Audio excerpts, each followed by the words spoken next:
it's not that they're not creative geniuses. It's not that they're inarticulate, although you go have a deep conversation with Grace Slick or Janice, please be my guest, or Cass Elliot, wonderful person.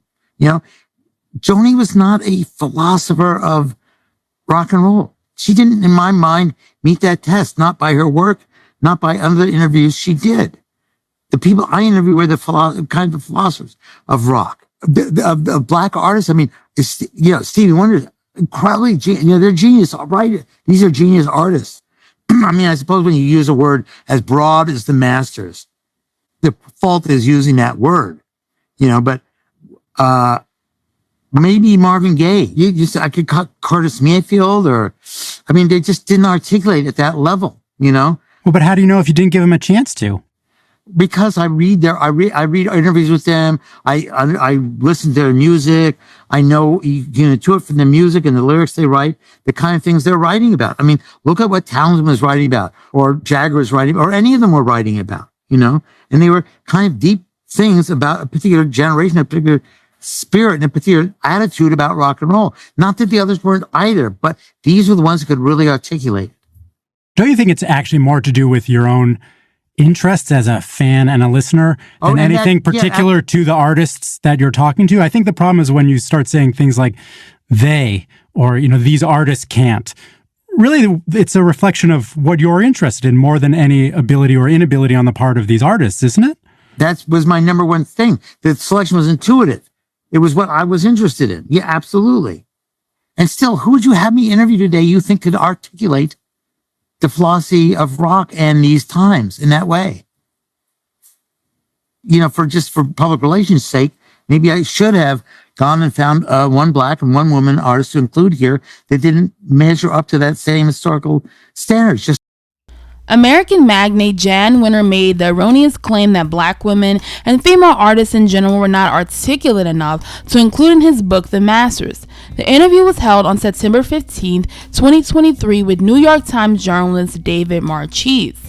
Wenner purposely denies the influence that early pioneers have had on the rock genre, specifically black individuals. But the purpose of my video isn't to teach anyone about the history of black music, or how much it has influenced the rock and roll that many like Jann Wenner have enjoyed for decades. No, instead, we'll, however, be talking about his comments and how they speak to a bigger issue with which many whites and blacks have about rock and those who enjoyed it as a piece of art. I decided to cut this video into two single parts. The first part will be about inspirations and deep reverence, cultural impact, and the perception of who rock ultimately belongs to. Thus, the reasoning and close-mindedness of who can ultimately consume it. We'll discuss all of that in today's video from Evermore Rock Sound.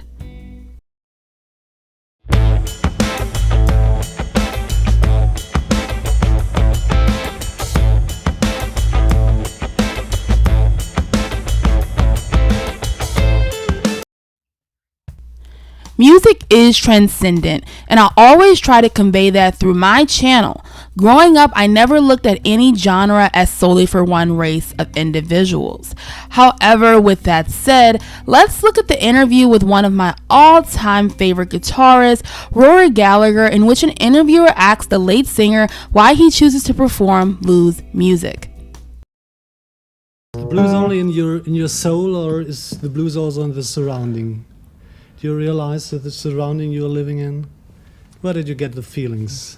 Well, I don't claim to be like the European answer to the blues message. I mean, I just identify with these blues players, and I think that that emotion is in Europe as well. And I don't try and sort of emulate or try and sort of be the new Big Bill Brunsey or Muddy Waters. I just they've got something that we've probably missed out on in Europe, where we until the last 20 years or something.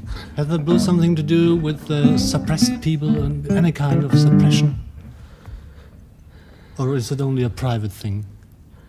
Both, I think. I don't know. I don't sort of claim to be a suppressed person or a very private person. It's a mixture of, it's lots of things. And like you find Americans who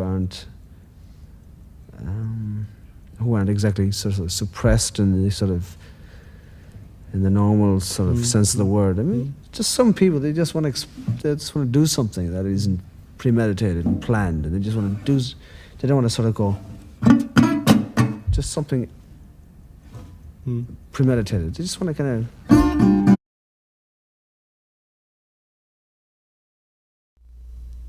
When we talk about white musicians that play rock and roll, there's this misconception that they may be appropriating culture they don't respect. In the case of Gallagher, he was acknowledging how black artists have influenced his playing style. In many of Gallagher's work, there has been a direct reverence for the players that popularized blues music, namely black Americans. I have been a huge fan of all of his songs, especially on A Million Miles Away. That guitar is freaking amazing.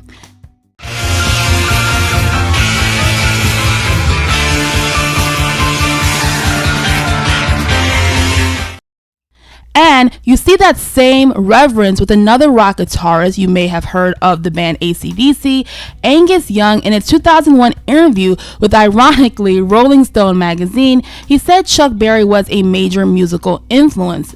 Quote, "I plug into a lot of rock and roll. Chuck Berry, Buddy Holly, Little Richard, and Jerry Lee Lewis. I love all that stuff. In fact, if I get a chance and I'm on my way to a gig, I'll put one of their tapes on, because they're good vibe meters and I still get off on them." If you're a fan of AC/DC, it is also more apparent that Young copied Berry's famous Duck Walk and of course made it his own. Now obviously those two men are few in a genre that has ignored the historical significance of black contribution to rock and roll. My goal in mentioning these is to state the obvious. Many rock and roll icons grew up with black artists. You can't have this genre without first mentioning black people. I know that simple statement is going to bring a lot of hate because of the turbulent times in which we live in, but those are the facts. If you checked out my Patrick Droney or Hosier video, you'll see that those are contemporary artists that have grown up on black guitarists, especially their finger-picking style.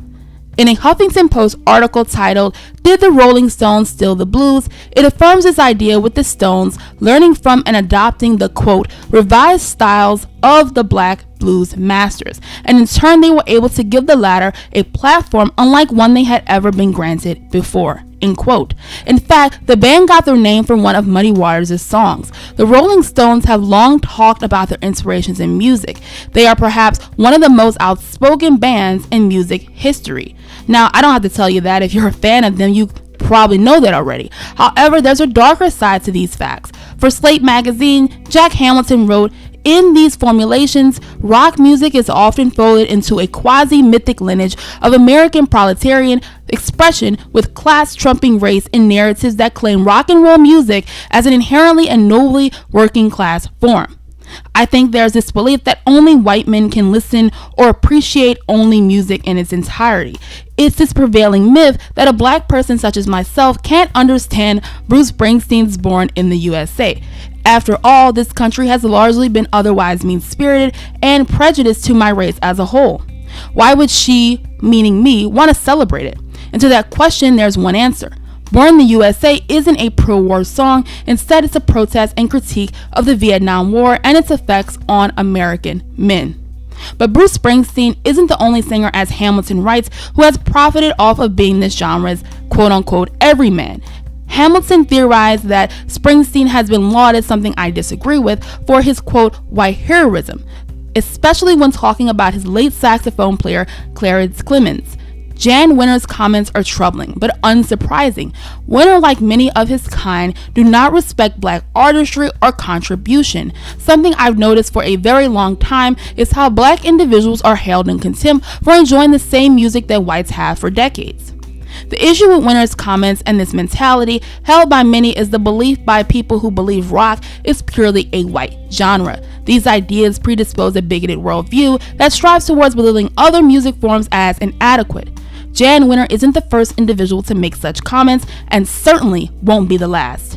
Rock is not a difficult genre to understand. After all, much of this music came into existence from the ramifications of the counterculture wave of the 60s. Many then were not able to accept that fact, just as many are not able to accept that there are black and rock and roll fans.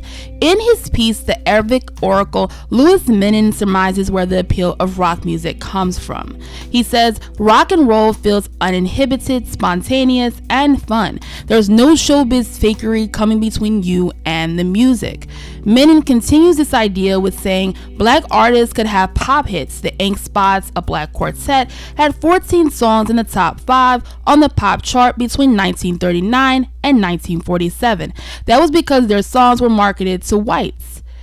The Ink Spots are featured in the opening credits for 1994 film The Shawshank Redemption.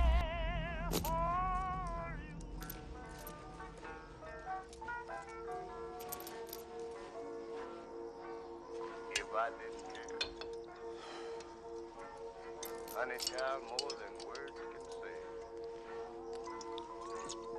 If I didn't care, would I? Mr. DeFranco.